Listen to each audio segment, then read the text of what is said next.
जैसा कि हमने आपको पिछले क्लास में बताया था रेडियो एक्टिव पदार्थ। चलिए हम उसको आगे देखते हैं। रेडियो एक्टिव पदार्थ ये हानिकारक होता है। रेडियो एक्टिव EMW यानी कि इलेक्ट्रोमैग्नेटिक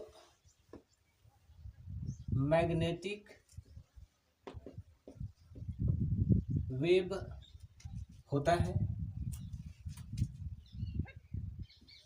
ये बेसिकली बहुत ही खतरनाक होता है। जैसा कि हमने पिछले वीडियो में आपको बताया कि रेडियो एक्टिव क्या है या क्या होता है, तो हमने बताया कि परमाणु के नाभिक से निकलने वाले आयनीकृत विकिरण के रूप में ऊर्जा होता है और रेडियो एक्टिव पदार्थ स्वयं में ऊर्जा देने वाला होता है, जिसको हम लोग रेडियो एक्टिव पदार्थ कहते हैं। अब हम लोग आगे देखते हैं। पिछले क्लास में हमने ये बताया कि हाइड्रोजन 11, हाइड्रोजन 12, हाइड्रोजन 13, नीचे वाला ये परमाणु क्रमांक और ये वाला भार होता है। और हमने बताया कि न्यूट्रॉन निकालने के लिए A-Z, A हो गया परमाणु भार और Z परमाणु क्रमांक। इस प्रकार से इसको हम लोग निकालते हैं। तो शुरुआत में देखिएगा कि 1 में से 1 घटाते हैं, भार 1 हो गया और 1 में से 1 घटा दिए 0 हो गया। सेकेंड में हम लोग देखते हैं कि 2 में से 1 को घटाते हैं 1 प्राप्त होगा। और थर्ड में हम लोग देखते हैं कि 3 में से 1 को घटाते हैं 2। और हमने ये बताए थे कि ये 2 जो न्यूट्रॉन है और हाइड्रोजन के तीसरा जो समस्थानिक जो है ये रेडियो एक्टिव पदार्थ है। और हम लोग कैसे माने कि ये रेडियो एक्टिव पदार्थ है, तो इसके लिए हम लोग को जानना होगा। कैसे? तो हम लोग ये देखते हैं रेडियो एक्टिव पदार्थ कैसे माने कि ये रेडियो एक्टिव पदार्थ है। तो हम लोगों ने पिछले क्लास में बात किए थे कि जो न्यूट्रॉन जो है ये प्रोटॉन से 1.5 गुना या इससे ज़्यादा अगर अधिक होता है तो वो स्थिति में ये रेडियो एक्टिव पदार्थ होगा। अन्यथा इससे अगर कम हो गया तो इस स्थिति में ये रेडियो एक्टिव पदार्थ नहीं होगा। तो हम लोग ये देखते हैं क्या किया जाता है। जैसे यहाँ पर न्यूट्रॉन 2 आया और इसको परमाणु क्रमांक से इसको भागा देते हैं, तो भागा देने के बाद 2 प्राप्त होता है। एक और एग्जांपल लेते हैं, कार्बन 6 और 12 यानी परमाणु क्रमांक 6 और भार 12। न्यूट्रॉन निकालने के लिए A-Z, ये परमाणु भार और ये हो गया परमाणु क्रमांक।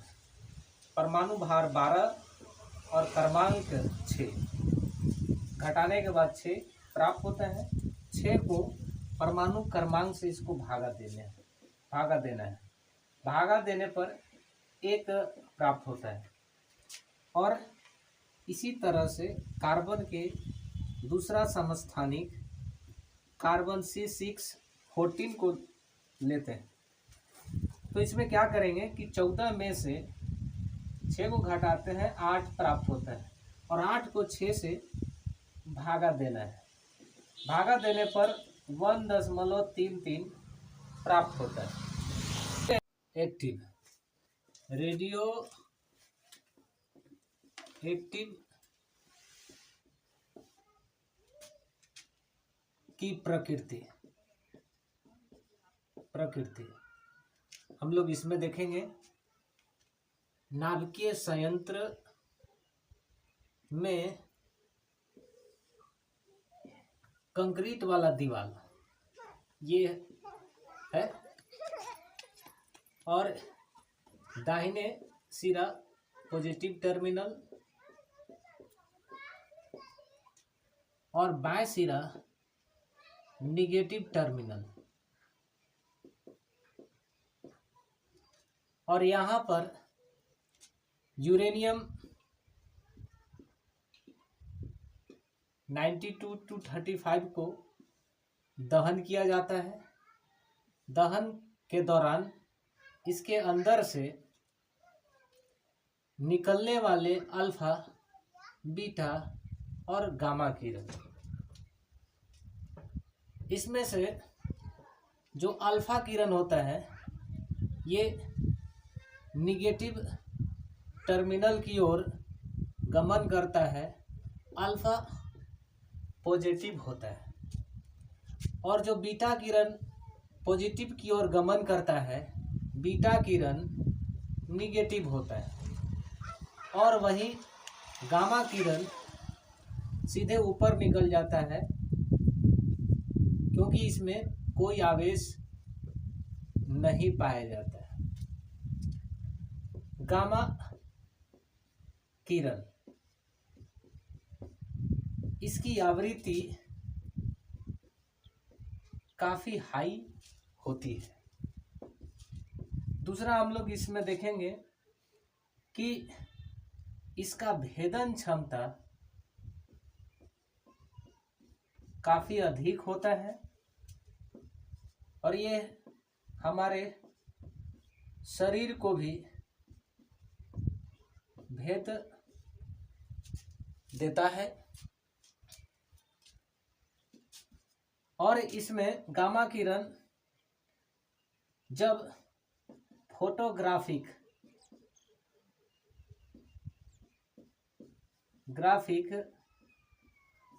प्लेट से गुजरता है, इस प्लेट को धुंधला यानी कि इसको रेडिएट कर देता है। और गामा किरण की जो चाल होती है, चाल यह प्रकाश की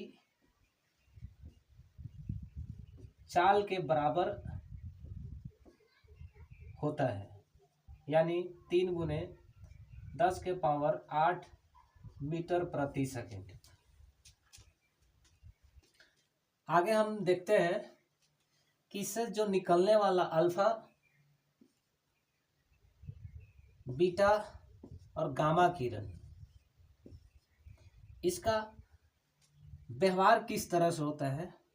अल्फा किरण यह हीलियम की तरह व्यवहार करता है, बीटा किरण इलेक्ट्रॉन की तरह व्यवहार करता है और गामा किरण तरंग की तरह व्यवहार करता है। और ये जो गामा किरण होता है, गामा किरण, यहाँ तक कि ये हमारे डीएनए को भी नष्ट कर देता है, इतना खतरनाक होता है। फॉर एग्जाम्पल, सन 1945 में जापान के 2 शहर हिरोशिमा, नागासाकी शहरों में अमेरिका के द्वारा परमाणु बम गिराया गया था, जिसे ये दोनों शहर तबाह हो गए। और इसका जो प्रभाव जो होता है ये 3000 सालों तक होता है। और इनका इम्पैक्ट वहाँ के रहने वाले लोगों को पीढ़ी दर पीढ़ी देखने को मिलता है।